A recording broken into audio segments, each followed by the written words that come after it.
tudo bem com vocês? Bom, estamos aqui em mais um vídeo, dessa vez um vídeo sobre um livro que pra mim já é uma das melhores leituras de 2024, que é O Velho e o Mar, do Ernest Hemingway.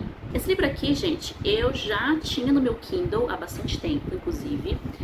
Não é o primeiro livro do Hemingway que eu leio. O primeiro livro que eu li dele foi Paris é uma Festa, faz bastante tempo, ok? Lembro vagamente de algumas coisas, eu lembro de ter gostado, sim, principalmente da escrita bem enxuta, bem direta do Hemingway, ok? Que é uma escrita muito inspirada no seu estilo jornalístico, né? Então ele não vai aqui se apegar a muitas descrições longas, floridas, essa coisa toda, mas é uma escrita muito eficiente aqui. E esse foi então o meu segundo livro do Hemingway, o primeiro livro de ficção que eu leio dele, ok? Porque Paris é uma Festa é basicamente um livro de memórias, né? Aqui não, aqui nós temos um livro de ficção. E, gente, eu não poderia ter começado da melhor forma possível a desbravar as obras do Hemingway. Esse livro aqui foi uma baita descoberta. Sabe aquele livro que você conhece, todo mundo já leu, menos você, e você só tava postergando, aí do nada você pega pra ler e fala, meu Deus, por que eu demorei tanto pra ler esse livro? E eu não li uma vez só, tá? Quem me acompanha lá no Instagram viu que eu de início li primeiro na edição em inglês. Eu tenho essa daqui, ó, que eu comprei. Bem baratinha, inclusive, tá, gente? Eu não sei agora como é que tá o valor dela no original, The Old Man and the Sea, ok? Recomendo bastante porque as ilustrações que tem nessa edição em inglês, também na nossa edição brasileira, nós temos, ok? Então, as mesmas ilustrações feitas por uma das muitas mulheres que o Hemingway teve na vida, ok? Nós temos aqui também nessa edição brasileira. Recomendo também essa edição em inglês, para caso você tenha interesse, ok, de ler no original. E a nossa edição brasileira não fica atrás da edição original, ok? A tradução aqui é muito boa, inclusive, deixa eu até ver o nome do tradutor.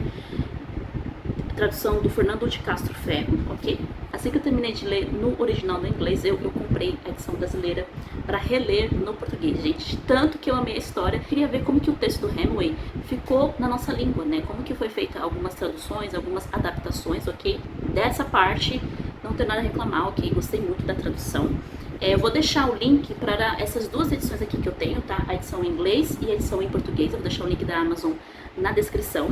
E lembrando que se você comprar com o meu link, você vai estar ajudando o canal com uma pequena comissão, sem pagar a mais por isso, ok? Desde já, muito obrigada. Eu tenho uma fascinação muito grande por histórias marítimas, tá? Desde quando eu era criança, assim, desde quando eu era menina. Sempre que passava aquele episódio do Pica-Pau, da baleia, que é inspirada em Moby Dick, eu achava um barato, assim, qualquer história marítima. A Ilha do Tesouro, eu lembro que eu cheguei a ler 3 vezes a Ilha do Tesouro do Robert Louis Stevenson também. Preciso reler para poder conversar com vocês aqui no canal. É um livro muito gostoso. Eu acho que esse ano eu vou fazer essa releitura também pra gente vir conversar sobre essa história. Tudo que sabe de piratas é por conta daquele livro, ok? Histórias de piratas, a série Piratas do Caribe. Eu assisti todos os filmes mais de uma vez. Eu só não assisti o último que saiu aí, acho que foi em 2018, 2017, não lembro agora. Assisti no cinema também. Então, assim, eu sou apaixonada por histórias marítimas, por histórias em alto mar, por, enfim, histórias de piratas, essa coisa toda. Só que faz tempo que eu não tenho contato com esse tipo de história, com esse tipo de literatura. E antes que vocês me perguntem, não, gente, eu ainda não li Moby Dick. Eu tenho Moby Dick, tá? Eu tenho a edição da Editora 34, que está bem ali em cima da minha estante. Eu não vou pegar porque eu tô com preguiça. Mas eu prometo que essa leitura vai sair, tá? Eu vi, acho que a Fernanda, Fernanda lendo esse livro, ela amou, né? Então, assim, se a Fê gostou, eu acho muito difícil eu não gostar. Ainda mais que eu gosto de histórias marítimas, mas é estranho, porque eu gosto de assistir, mas eu não lembro de ter lido muita coisa que se passa em alto mar. Então, toda essa volta é pra dizer que não tinha como eu não gostar de O Velho e o Mar, ok? Não tinha como, porque é o tipo de história que eu realmente gosto, não só pelo fato que se passa em alto mar, mas também porque é uma história extremamente realista. Que é basicamente a luta de um homem contra um peixe gigantesco. Vocês estão ouvindo um zumbido, talvez no fundo do áudio desse vídeo, gente, porque eu estou com o meu ventilador ligado aqui, tá? Porque isso é impossível ficar assim, parada, sem ventilador na cara, porque tá muito calor aqui onde eu moro. Jesus amado. Provavelmente, acho que o Brasil inteiro tá calor, né? Mas aqui na minha cidade é só Cristo na vida. Agora vamos falar um pouquinho sobre a história de publicação desse livro. Esse livro foi publicado então no ano de 1952 e é a obra mais famosa do Hemingway, ok? talvez até mais famosa do que essa obra mais importante, eu diria que é Porque os Sinos Dobram. Esse livro rendeu ao Hemingway o prêmio Pulitzer em 1953.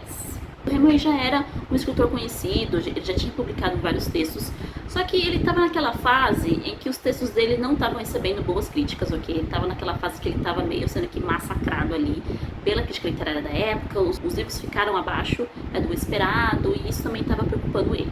Inclusive, o Hemingway era muito amigo de outro escritor famoso, que também já apareceu aqui no canal, que é o Fitzgerald, o autor de O Grande Gatsby, né? A gente tem vídeo aqui no canal sobre esse livro, livraço, tá, gente? Recomendadíssimo. E os dois eram muito amigos, inclusive no Paris é uma Festa, o Fitzgerald aparece nas memórias do Hemingway também, assim, em umas situações meio inusitadas. Gente, esse livro, Paris é uma Festa, são parênteses, é uma baita fofoca literária, tá? Se você gosta de fofoquinhas literárias, ok? Histórias malucas de autores, Paris é uma Festa é assim, é um prato cheio, porque o Hemingway solta cada fofoca dos amigos dele, ali do seu círculo literário, do Fitzgerald. Eu acho que tem outro autor também conhecido que ele conta umas histórias ali. Ai, gente, esse livro é um barato. Mas enfim, esse livro aqui foi o último livro em vida publicado pelo Hemingway, porque infelizmente ele morreria então no ano de 1961. A princípio, quando saiu a notícia da morte dele, né, que ele morreu em casa com o disparo de uma arma, acreditava-se que ele tinha morrido por acidente, né, que foi um acidente que aconteceu e ele acabou tomando um tiro e morreu, né, com a arma que ele tinha em casa, mas a esposa dele depois vai dizer que não foi um acidente, que realmente ele acabou cometendo suicídio. Além do Velho Mar ter sido escrito e publicado nessa época não muito boa, né, do Hemingway na sua parte profissional como escritor, como jornalista, também foi publicado em uma época que ele estava ali tendo os problemas no seu casamento com a Mary Welsh, que era ali, gente, não lembro agora se ela era a terceira ou quarta esposa dele, mas foi a última mulher que ele teve, né, antes até o seu falecimento, ok? E assim, o Hemingway, gente, ele era extremamente mulherengo, tá? Então, o tanto de mulher que passou na vida desse homem, como eu até comentei com vocês no começo do livro, uma das amantes do Hemingway foi inclusive a ilustradora aqui de O Velho Mar, tá? Que a gente tem não só na edição original, mas também aqui na edição brasileira. Como eu comentei também com vocês, o Hemingway tem uma escrita muito simples, né, muito inspirada no estilo jornalístico, e isso também traz alguns efeitos estéticos bem interessantes aqui no texto do Velho Mar, né, que parece que em alguns momentos o Santiago está conversando com o peixe, mas parece que na verdade ele e o peixe são uma coisa só. A prosa do Hemingway traz muito esse efeito de simplicidade, mas ao mesmo tempo de uma precisão do texto que eu gosto muito, tá? Então, eu não gosto assim de textos extremamente floridos. Não é à toa que a Jane Austen é uma das minhas autoras favoritas, justamente por isso, porque não tem tanto floreio no texto. Essa é a opinião minha pessoal como leitora, tá? Eu acho que um autor muito mais eficiente quando ele consegue, com poucas palavras, causar em você uma emoção, uma impressão. E quando ele consegue fazer isso com frases curtas, um texto mais enxuto, eu acho que ele é ainda mais eficiente, eu acho que ele é ainda mais, assim, um autor bom do que aqueles autores que fazem textos com muito floreio, com muito verniz, sabe? Isso é uma coisa que eu venho percebendo nos autores que eu gosto, né? Até mesmo o próprio Dickens, né? Apesar dele não ser um autor de um texto simples como o do Hemingway, né? Muito pelo contrário, o Dickens, ele gosta de uns floreios, até mesmo ele, mesmo quando ele usa os floreios dele, que não me incomoda, mas quando ele não usa os floreios dele, né, o Dickens, o próprio Dumas também tem disso, mas quando eles não usam desse recurso de escrita, mas usam um recurso um pouco mais simples, né, tá, entre aspas, eu ainda gosto mais, eu ainda acho mais eficiente, ok? Mas mesmo uma preferência, é uma opinião minha, pessoal, como leitora, até como alguém que já escreveu histórias, ok? Já escreveu contos e muitas coisas, então eu passei a gostar mais aqui com os anos dessa simplicidade na prosa. E, gente, foi a primeira vez na vida que eu li e reli o livro logo em seguida. Eu não tenho esse costume de fazer isso, normalmente eu só leio o livro uma vez. E quando eu vou fazer um vídeo pro canal, ou então eu vou escrever alguma coisa pra newsletter, eu só releio alguns trechos que eu anotei, algumas coisas que eu fui anotando na leitura, mas eu não faço uma releitura. Nesse caso, não. Nesse caso, eu fiquei, assim, tão apaixonada pela história que eu fiz questão de reler, então eu não tenho, coisa que eu não tenho costume de fazer. E bom, qual que é a história então aqui do Velho Mar? Bom, lembrando agora que eu vou comentar sobre a história, ok? Como spoilers, então assista por sua conta e risco, ok? A história se passa em Cuba, então numa vila de pescadores. E nós temos aqui dois personagens importantes. Nós temos o nosso protagonista Santiago, que é o pescador, que é um homem muito velho, ok? Um homem já velho, de idade avançada. E o seu colega, companheiro ali, seu amiguinho e aprendiz, né? Que é um garoto chamado Manolin, ok? E o Santiago, ele está aqui no começo da história com uma péssima, ele está com má sorte, né? Ele está 84 dias sem pescar nenhum peixe. E assim, a gente está falando de uma vila de pescadores. Eles não só precisam dos peixes para comer, mas também para vender, fazer dinheiro, etc. Né? Então é a forma de sobrevivência aqui desse lugar, ok? E por conta disso, o Santiago, ele tá sendo assim, taxado de pessoa de má sorte. As pessoas aqui da vila estão zombando dele, né? Fala que ele não tem sorte para nada, etc. E por conta disso, o garoto Manolin, os seus pais obrigam o menino a deixar de ajudar o Santiago para ir ajudar em outros barcos, né? A contragosto do garoto e, enfim, a história começa então nesse ponto. Mas assim, o Santiago não desistiu, não vai deixar a peteca cair, por mais que ele saiba que ele está com azar, ok? Ele está então determinado a fazer uma excelente pescaria. Ele resolve então partir em alto mar, ok? Para fazer essa pesca. O Manolin o ajuda, né? A preparar o barco, as ferramentas, etc. Eles até saem aqui bem de manhãzinha cedo, ainda quando tá escuro, né? E o Santiago então parte para o mar e ele só vai voltar quando ele tiver pescado. Chegando no mar, o Santiago, passado ali algumas horas ali tentando pescar, ele consegue pegar um peixe. Só que não é um peixe qualquer. Ele fez então um peixe gigantesco da espécie marlin, ok? Aqui no texto não fala, mas pesquisando sobre a história e o enredo, esse peixe ele tem 700 quilos. Gente, e era assim, muito maior do que o barco que o Santiago estava. Não teria como ele rebocar esse peixe para o barco. Ele teria que então, depois de matá-lo, obviamente, né, amarrar o peixe ao barco para poder levá-lo para a praia, de tão grande e pesado que ele era. Só que assim, a partir desse ponto começa então o momento talvez mais aflitivo desse livro, que é essa luta silenciosa entre o Santiago e esse peixe marlin.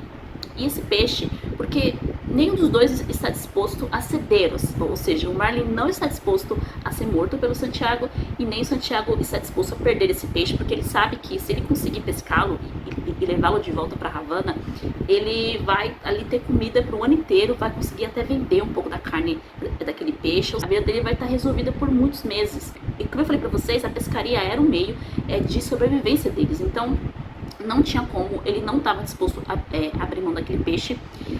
A gente descobre que o Santiago, ele é um homem extremamente paciente e com uma força que não é tanto uma força física, mas é uma força dele ser resiliente. Ele vai contar aqui que ele ganhou uma disputa de uma queda de braço com um homem muito mais forte do que ele, há alguns anos, quando ele era jovem, simplesmente pela paciência. Entender que o seu adversário não aguentou ficar tanto tempo, horas, tipo, virou a noite com o braço ali, lutando contra o braço de Santiago, e ele venceu basicamente pela paciência mesmo. Então a gente, nesse relato que o próprio Santiago vai nos fazer, a gente percebe então essa resiliência, essa paciência que o Santiago tem. E isso vai fazer com que ele vença, então, essa luta com o peixe. Mas assim, gente, é interessante porque o Santiago, ele tem total respeito por aquele peixe, né? Ele conversa com o peixe, ele conversa em voz alta e também nos pensamentos dele. E é uma coisa que a gente é uma coisa que o Hemingway usa esses recursos, né, para ter uma espécie de diálogo aqui no texto, até porque ele tá sozinho, né? Então ele não vai ter outra pessoa para ele conversar. Mas ele conversa com ele mesmo, né, o Santiago, e também com o peixe. E ele até encara esse peixe assim como o maior adversário da sua vida, né? Mas com respeito, com admiração. Ele fala que é um peixe muito bonito, né? Ele às vezes tem momentos aqui que parece que ele vai desistir, ou então ele fica com pena de matar o peixe, mas ele fala: não, eu preciso desse peixe, eu preciso sobreviver, esse peixe vai me ajudar muito nos próximos meses da minha vida. Então ele não desiste. E assim, gente, é tensíssimo. Só não é mais tenso o que acontece depois, quando ele consegue matar o peixe, né? Pior que é muito pior, assim. E ele tá sozinho, como eu falei pra vocês, ele tá sozinho, Ele fala que ele se arrepende muito de não ter trazido o garoto para ajudar ele, porque ele tá velho, então ele não tem forças para ficar segurando, né, a linha de pesca toda hora. As mãos dele ficam todas cheias de calos, todas arranhadas e machucadas por conta disso. O corpo dele também fica cansado de tanto ficar segurando a linha, porque o peixe, imagina, gente, você segurar 700 quilos sozinhos com uma linha de pesca, é muita coisa, né, para uma pessoa só, né. Então assim, também a gente tem narração aqui de como que ele sobreviveu, né, nesses quase 3 dias que ele ficou com esse peixe no mar. Ele pescava peixes menores para comer, então ele comia cru, e há relatos aqui dele comendo esses peixes crus, o que pra mim, que não sou muito fã de peixe, mal com peixe cozido, gente, imagina comer peixe cru em alto mar, pois é. Então todo esse relato de sobrevivência aqui que o Hemingway vai contando, o que pra mim foi uma das coisas que tornou a história extremamente fascinante, né, porque assim, porque você para pra pensar, não é qualquer pessoa que conseguiria fazer uma façanha dessa, por mais que no fim das contas não tenha dado muito certo, ok? O pobre Santiago não vai conseguir levar o peixe pra Havana, porque enfim, quando ele consegue matar então o peixe, depois de horas, mais de um dia ali preso, né, os dois presos um ao outro, ele enfim amarra o peixe ao barco, todo feliz, ele começa então a retornar para sua vila. O que acontece? Aparecem então tubarões. Por conta do cheiro de sangue do peixe, enfim, e da carne dele que tá fresca, né? Isso começa a atrair tubarões. E assim, gente, começa as cenas mais aflitivas que eu já li até agora esse ano, assim. Que eu fiquei assim, grudada no livro, eu não conseguia largar, principalmente quando eu li a primeira vez, porque eu falei, não é possível, a gente passou páginas e páginas e páginas do Santiago lutando com esse peixe, tentando rebocar esse peixe, e agora quando finalmente ele consegue, aparecem tubarões e os tubarões vão comer esse peixe. E é dito e feito. Por mais que o Santiago consiga matar alguns tubarões na porrada mesmo, ok? Que é uma das cenas assim, você fica com o coração na mão, não é o suficiente, né? Como eu falei, ele tá sozinho. Então ele acaba sendo vencido pelos tubarões, né? Aparece mais de um, na verdade. E os tubarões acabam comendo, então, toda a carne do peixe. E aí quando ele chega, então, na sua vila de volta, ainda rebocando o peixe, né? O peixe tá sem carne, o peixe tá só a carcaça. E assim, gente, partiu o coração, porque a forma como o Hemingway descreve aqui, o cansaço, né, a decepção é do Santiago, a nossa decepção também, depois de tudo que a gente passou acompanhando ele nessa empreitada, né, o Manolin também, né, vai de encontro com ele, né, e fala que estava preocupado, estavam atrás dele, né, tentando encontrá-lo, porque fazia dias que ele não voltava, achava que ele tinha morrido, né. E o Manolin fica super triste quando ele olha a carcaça do peixe. As pessoas da vila ficam olhando aquela carcaça ali, admiradas, né? Como que ele conseguiu fazer isso? Mas ele fica com pena, né? Porque seria um baita peixe para eles ali, né? Não só pro Santiago, mas enfim, ele ia conseguir vender muito daquela carne também, se ele tivesse conseguido. É bem triste, gente. E o Manolin, coitado, ele chora assim, silenciosamente, né? Fora da vista do Santiago. Quando ele volta pra vila, ele vai atrás de comida pro Santiago, o Santiago tá exausto, ele mora numa casinha assim, extremamente pobre, né, quase uma choupana mesmo, dorme em cima de jornais, então, e o Manolin praticamente cuida dele, né, ele traz alimento, traz coisas pra ele tomar banho, essa coisa toda, e o livro termina assim, né, o Santiago retornando à casa, triste, derrotado, cansado, né, vencido então pelas forças da natureza, e é assim que o livro acaba. Como eu falei pra vocês, diferente de histórias de piratas e outras histórias em alto mar, o Velho Mar é bem mais realista, mas isso não quer dizer que você não vai ficar ali intrigado, fisgado então pela essa história. Como eu falei pra vocês, eu fiquei agarrada aqui nessa narrativa até o final, eu não conseguia largar, eu só parava de ler realmente porque eu precisava, enfim, fazer, tipo, dormir, tomar banho, essas coisas, mas se não fosse por isso, eu tinha lido muito mais rápido. Eu acho que o que mais me fascina também é essa vastidão da natureza, né? Essa vastidão do mar, essa vastidão dos céus, né? Eu não tenho só fascinação por histórias de piratas, eu também gosto muito de histórias de viagens espaciais, assim, Interestelar, Gravidade, muitos filmes que eu assisti, que eu amo, são também de exploração espacial, não é mesmo? Então, assim, eu tenho fascinação por histórias de viagens E o que mais me fascina nesse tipo de história é justamente a gente perceber o quanto a gente é pequeno diante da criação, né? Como que nós somos minúsculos, assim, diante da vastidão dos céus, da vastidão do mar, a natureza que é muito mais forte do que nós, muito mais imposta do que nós. A gente sente também a nossa mortalidade diante disso, né? Eu acho que o sentimento que o velho mar desperta em nós é falar assim, nossa gente, eu sou mortal, eu não sou uma pessoa, eu não sou o super-homem, eu não sou a Mulher Maravilha. Eu sou muito pequeno diante da criação divina. Eu sou minúsculo. Não só também a questão da mortalidade a gente vê aqui sendo retratada, mas também a questão da solidão, né? Vai dizer o Santiago em alguns momentos que quando a gente chega na velhice, né, a tendência é que nós ficamos cada vez mais solitários, né? Que é algo que faz muito sentido, mas a gente nunca para pra pensar nisso, né? Por mais que a gente tenha a nossa família, nossos amigos, enfim, filhos, marido, mas no fim das contas, quando chegar a sua hora, você vai estar sozinho. Então essa reflexão da solidão que a gente sente aqui no texto também, com Santiago sozinho no alto mar, diante dessa vastidão da criação, diante dessa vastidão da natureza, é também muito forte no texto e também eu achei maravilhoso aqui também. Eu também amei o relacionamento do Santiago com o Manolin. Um dos pontos altos aqui do livro também é maravilhoso, é muito fofo, muito comovente a forma como o Manolin se preocupa com ele, a forma como o Santiago também, né, tem a sua preocupação com o garoto, né, enquanto ele tá lá lutando com o peixe, ele fica o tempo todo pensando no menino, né, falando, poxa vida, se ele estivesse aqui, ele ia me ajudar, a gente ia conseguir levar esse peixe, né, eu não ia estar aqui me matando, sofrendo. Muito bonito com a forma como eles se relacionam, né, parece realmente um avô e um neto. Então fica aqui essa baita novela do Hemingway, ok? É super curtinho, então assim, dá pra você ler tranquilo em um final de semana, em uma viagem, se você estiver viajando aí, pegando avião, pegando a estrada, enfim, vale a pena levar esse livro pra você ler. Mais do que recomendado, a história é muito bonita, muito emocionante, triste também, tá? Não vou esperar aqui coisas muito alegres, mas triste, mas vale a pena conhecer se você nunca leu ainda O Velho e o Mar. E além de que mexeu muito comigo, né? Por eu ter lido o livro 2 vezes, é porque a história realmente mexeu bastante comigo, então vale a pena e fica aqui a minha recomendação de leitura. Bom, é isso, gente. Espero que tenham gostado do vídeo. Espero que eu consiga trazer mais livros do Hemingway aqui também pra gente conhecer. Fique apaixonada pela prosa do Hemingway. Com certeza a gente vai ter mais livros do Hemingway por aqui pra gente conversar. Eu vou ficando por aqui. A gente se vê então no próximo vídeo. Um beijo pra vocês e até mais.